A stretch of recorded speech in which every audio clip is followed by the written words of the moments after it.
நண்பர்களே, கடந்த 10 ஆண்டுகள்ல பிஜேபி, என்டிஏ அரசாங்கம் நாட்டோடைய குடிமக்களுக்கு ஈஸ் ஆஃப் லிவிங்க்கு எவ்வளவோ காரியங்களை செஞ்சிருக்கு.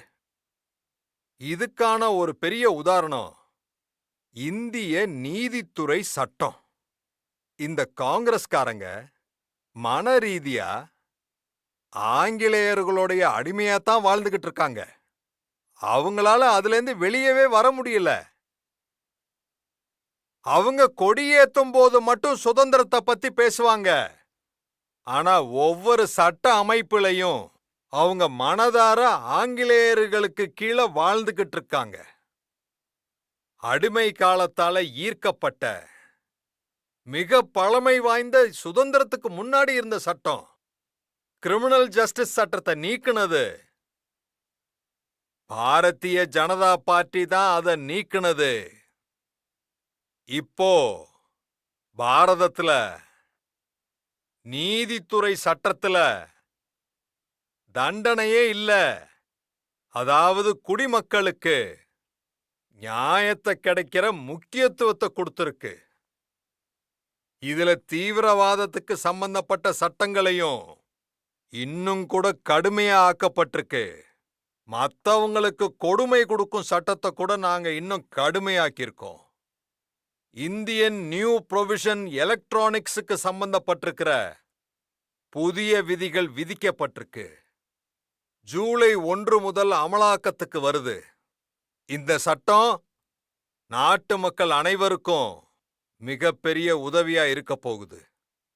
ஆனா நண்பர்களே, எப்போ கர்நாடகாவுல எப்போ காங்கிரஸ் அரசு வந்துச்சோ அப்பவிலிருந்து இந்த ஸ்டேட் பூரா லா அண்ட் ஆர்டரோடைய நிலைமை மிகவும் கெட்டு போயிடுச்சு. ஆமாவா இல்லையா? கெட்டு போச்சா இல்லையா? நிலைமை போக போக மோசமா இருக்கா இல்லையா? இங்க பெல்காவில ஒரு பழங்குடியினர் சகோதரி கூட என்ன நடந்துச்சோ, சிக்கோடியில ஜெயின் முனி மகாராஜாவுக்கு என்ன நடந்துச்சோ, அது வருத்தத்துக்குரிய விஷயமா இல்லையா? வருத்தத்துக்குரிய விஷயமா இல்லையா? கர்நாடகாவோட மரியாதைய மண்ணோட மண்ணாக்குற விஷயமா இல்லையா? அப்புறம் அவங்களோட தைரியத்தை பாருங்க. ஹூப்ளில நம்மளுடைய ஒரு மகளுக்கு காலேஜ் கேம்பஸ்ல என்ன நடந்துச்சோ, அதனால நாடு பூரா ஒரு பெரிய நடுக்கத்தை கொண்டு வந்துச்சு. அந்த மகளுடைய குடும்பம் ஆக்ஷன் எடுக்க சொல்லி கோரிக்கை கொடுத்தாங்க. ஆனா இந்த காங்கிரஸுடைய அரசாங்கம் சமாதானப்படுத்துதலின் அழுத்தம் அதுக்கு மட்டும்தான் முக்கியத்துவம் கொடுக்கும்.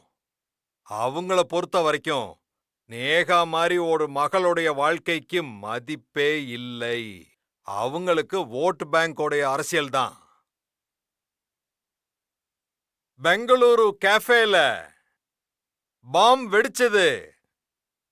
அப்ப கூட காங்கிரஸ் ஆரம்பத்துல இந்த விஷயத்தை பெருசா எடுத்துக்கல. ஆனா அவங்க அதுக்கு என்ன சொன்னாங்கன்னா, ஏதோ கேஸ் சிலிண்டர் வெடிச்சிருச்சுன்னு.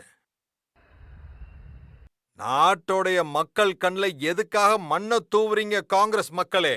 ஒருவேளை உங்களால முடியலன்னா வீட்டுக்கு போயிடுங்க.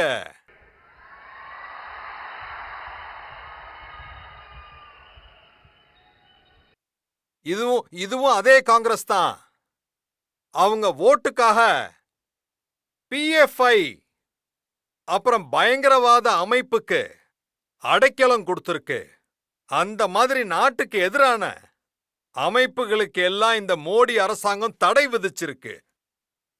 அந்த மாதிரி PFI பயங்கரவாத அமைப்ப தேர்தல்ல உதவி செய்யறதுக்காக, அவங்க கிட்ட இருந்து உதவி வாங்கறதுக்காக, வயநாடுல ஒரு சீட்டு ஜெயிக்கிறதுக்காக நீங்க அவங்களுக்கு சரண்டர் ஆயிட்டீங்களா? அதுக்காக அவங்க செஞ்ச காரியத்தை மூடி மறைச்சுக்கிட்டு இருக்கீங்க. ஆனா பிஜேபி அரசாங்கம் தேசிய எதிர்ப்பு அப்புறம் PFIக்கு தடை விதிச்சிருக்கு. அதுக்கு சம்பந்தப்பட்ட ஆட்கள் எல்லாம் இப்ப ஜெயில்ல இருக்காங்க. தெரிஞ்சுக்குங்க.